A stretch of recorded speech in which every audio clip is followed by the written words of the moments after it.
Македонските лажни вести одиграа улога во претседателската кампања во САД, но не се исклучува да бидат и едно од клучните оружја во претседателската битка во земјава која официјално стартува денеска. Непостоење на законска регулатива за регулација на интернет порталите е само една од причините поради кои илјадници лажни вести циркулираат на интернет, но лажните вести се и дел од една политичка пропагандна индустрија, порачаа новинарите и познавачите на оваа проблематика на панел дискусијата "Сите тајни на лажните вести". Производството на лажни вести, особено кај нас доаѓа и од партиските кујни, создавањето на лажни медиуми во наводници, лажни профили, партиските ботови кои работат за политичките партии. И искрено ме интересира докаде ќе оди досетливоста на штабовите и што овој пат ќе направат партиските ботови. Се надевам дека наше на новинарите да препознаеме лажна вест и да спречиме да се дистрибуира. Лажните вести се опасен феномен политички, се разбира дека може да влијат и тоа не се случува прв пат, ниту ќе биде прв пат кај нас да се случува.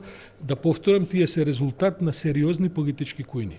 Задни стојат ресурси, задни стојат инвестиции, стои кадар кој што ги произведува и мислам дека некои од нашите политички актери, ако може би не и сите, имаат одредена, да кажам, инфраструктура која што се труди преку интернет медиумите, особено преку социјалните платформи, да упаѓа во редовните агенди. Транспарентноста и отвореноста на институциите и политичките субјекти е еден од начините на кои може да им се застане на патот на лажните вести, е ставот на владата.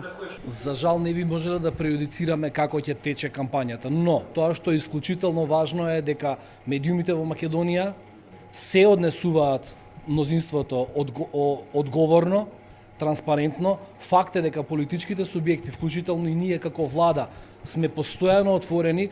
Лажни наслови, полувистини со кои се манипулира, ширење на хистерија по социјалните мрежи, до целосно лажни информации, се арсеналот на оние кои сакаат да искриват вистината и да ја прелажат јавноста, посочуваат новинарите. Велат нема успешен лек против оваа модерна болест, но посочија повеќе начини како да се спречи ширењето на лажните вести, меѓу кои сериозните медиуми да ги подигнат професионалните стандарди или пак да се воведе регулација и саморегулација на интернет порталите.